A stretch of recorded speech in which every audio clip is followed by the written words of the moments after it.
Welcome back, everybody. Today we're diving into something I find pretty fascinating, It's complementary medicine and how it tackles infertility. Oh, okay. Yeah. So we've got these excerpts from a longer piece, Right. and it really delves into this kind of like blend of, Yep. ancient practices Uh, and modern science, hmm and offers a pretty unique perspective on a topic that can often feel kind of mysterious, you know? Absolutely. What really got me, though, is this idea of treating the root cause, hmm not just the symptoms. Right. So I'm curious to hear more about that in the context of infertility. Yeah, that's a really important point, and I think it's important to note we're primarily talking about traditional Chinese medicine here. Okay. The big difference is that instead of just managing the signs of infertility, hmm complementary medicine tries to understand the underlying imbalances that might be contributing to it. So it's less about treating the problem directly Yeah. and more about understanding the whole person. Exactly, and that applies to both the psychological and the physiological aspects of infertility. Okay. We'll be looking at those, and we'll even touch on some really interesting research Okay. that's starting to validate these ancient techniques. Okay, so right off the bat, one of the things that really struck me was the contrast between complementary medicine and Western medicine. Yeah. It's almost like they're coming from completely different worlds. Mm. Western medicine seems to focus on the disease Yeah. as this like isolated thing to be fought. Mm-hmm. But complementary medicine's looking at the whole person, Yeah. lifestyle, emotions, even their spirit. You've hit on a key point there. Yeah. It's not about one approach being right or wrong. It's about recognizing that they both bring something valuable to the table. Right. And with something as complex as infertility, where physical, emotional, and even environmental factors are all Yeah. intertwined, that broader perspective can be really helpful. Yeah, it's like Western medicine is a specialist zeroing in on a specific problem, while complementary medicine is the general practitioner considering the whole system. That's a great analogy. And that's where the tools of complementary medicine, like the 4 examinations, come in. They might seem simple on the surface, Ah. observing, listening, smelling, questioning, and palpating. Right. But they offer a surprising amount of information. Yeah, I was reading about how each of those examinations can reveal these subtle clues Mm-hmm. about a patient's overall health Right. and kind of help pinpoint those root causes we were talking about. Exactly. There was even an example of how modern technology, for all of its advancements, Yeah. can sometimes lead to less patient observation Right. and potentially even miss a diagnosis. That's right. You might have all the latest technology, but sometimes a simple observation, Right. like noticing a slight tremor in someone's hands or a change in their skin tone, can reveal an underlying issue that a blood test might miss. Wow. It's like a detective noticing a seemingly insignificant detail at a crime scene that ends up cracking the case wide open. So it sounds like the skill and experience of the practitioner play a huge role in complementary medicine. Absolutely. They're trained to pick up on those subtle cues that a machine might overlook, Yeah. like the tone of voice, the way someone walks, even their scent. Wow. It's an art as much as a science. Speaking of things that might surprise you, I was floored to learn that just a few decades ago, back in the 1960s, infertility was often blamed primarily on psychological issues. Right? Can you believe that? It just goes to show how much our understanding of infertility has evolved. Yeah. Of course, modern science has debunked the myth that infertility is purely psychological, Right. but it has confirmed a strong link between stress Mm. and reproductive function. So it's not all in our heads, Right. but the mind-body connection is definitely a factor. Definitely. For example, there's research from Harvard showing how stress can disrupt the delicate balance of hormones that control ovulation and menstruation. So stress can actually throw those hormones out of whack. It can. You see a similar effect with athletes who train so intensely that they stop having their periods. Right. It's called runner's amenorrhea. Yeah. Even if you're not a marathon runner, Right. it shows just how much stress can impact those systems. Wow, that whole field of psychoneuroimmunology. Yeah. The idea that your thoughts and feelings can actually impact your cells, Right. including the ones involved in reproduction. It's mind-boggling. Right. And we're learning more and more about how that works. Yeah. We know that neuropeptides, which are molecules produced by the brain in response to our emotions, can interact with the entire body, including the immune system. So our emotions can actually trigger physical changes? Absolutely. There was even a study done on prisoners awaiting execution where the extreme stress they were under led to a complete stop in sperm production. Wow. I mean, that's a pretty extreme example. Right. But it definitely underscores how deeply stress can affect our biology, right? Exactly. It highlights the power of the mind-body connection and the importance of addressing stress in any approach to fertility treatment. Right. Yeah. Okay. Yeah. So we've talked about the mind-body connection and the role of stress in fertility. Mm-hmm.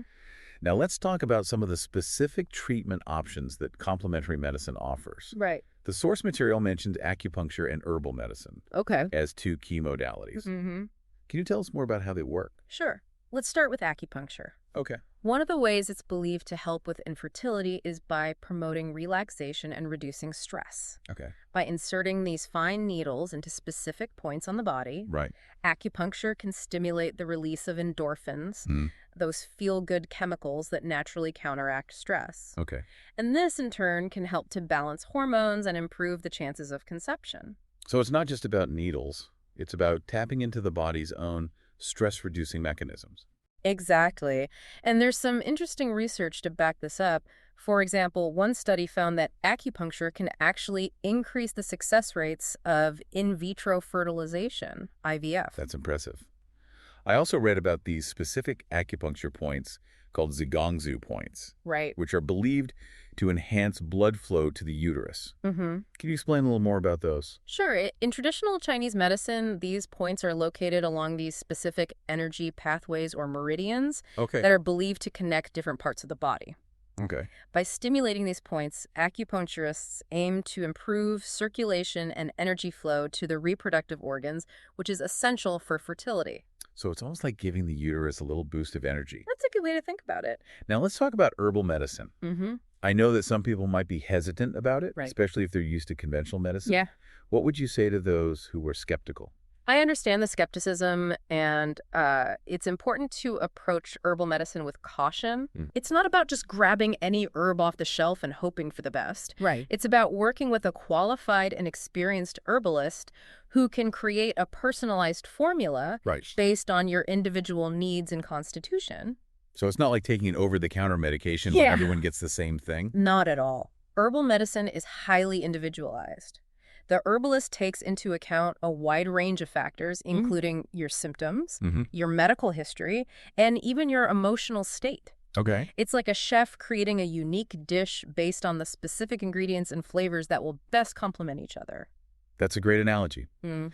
But the source material also stresses the importance of not self-medicating with herbs, right? Right. They even gave the example of ma huang, which can be safe when prescribed by a practitioner, but has led to some pretty serious problems when people tried to use it on their own.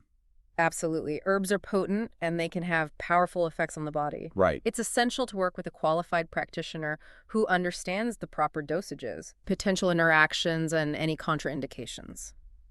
So we've touched on acupuncture and herbal medicine. Mm-hmm. The source material also mentions a complementary medicine diagnosis called liver key stagnation, Right. which seems to be linked to emotions like anger, frustration, and anxiety. Mm-hmm. Can you unpack that for us? Sure. In traditional Chinese medicine, the liver is associated with the smooth flow of energy or qi throughout the body. Okay.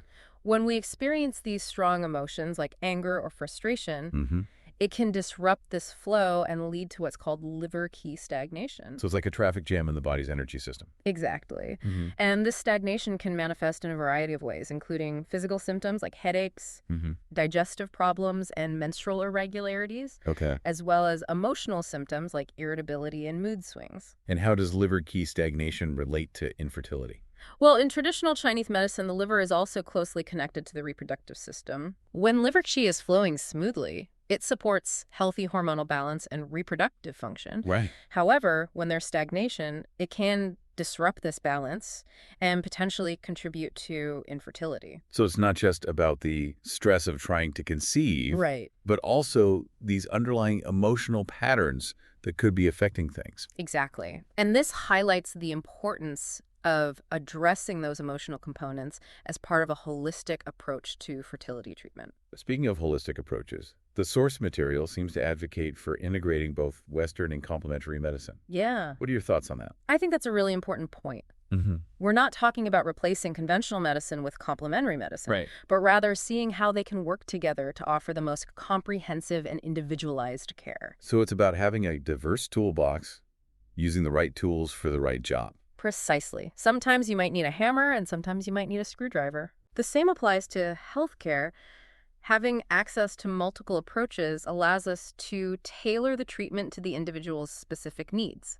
It's like you wouldn't expect a mechanic to fix every problem with just a wrench. They need a whole set of tools. Right, and that's where the beauty of integration lies. Yeah. It's about recognizing the strengths of each approach and finding ways to combine them for optimal outcomes. This deep dive has really opened my eyes to the potential of complementary medicine. It's fascinating to see how ancient wisdom and modern science are starting to intersect. I agree.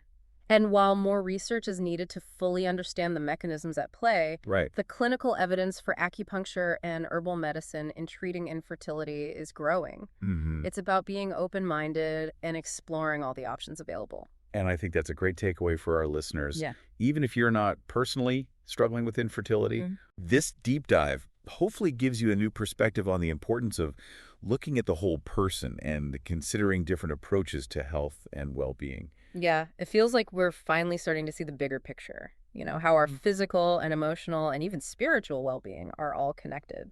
Absolutely. It's pretty exciting. It is. And it's interesting how things are coming full circle. Yeah. We started by talking about how complementary medicine focuses on the whole person, not just the disease. Right. And now even Western medicine is starting to acknowledge those connections. The gut-brain axis, the influence of stress on the immune system. Right. These ideas are gaining more traction in conventional medicine, too. It's like we're rediscovering these ancient truths through the lens of modern science. Exactly.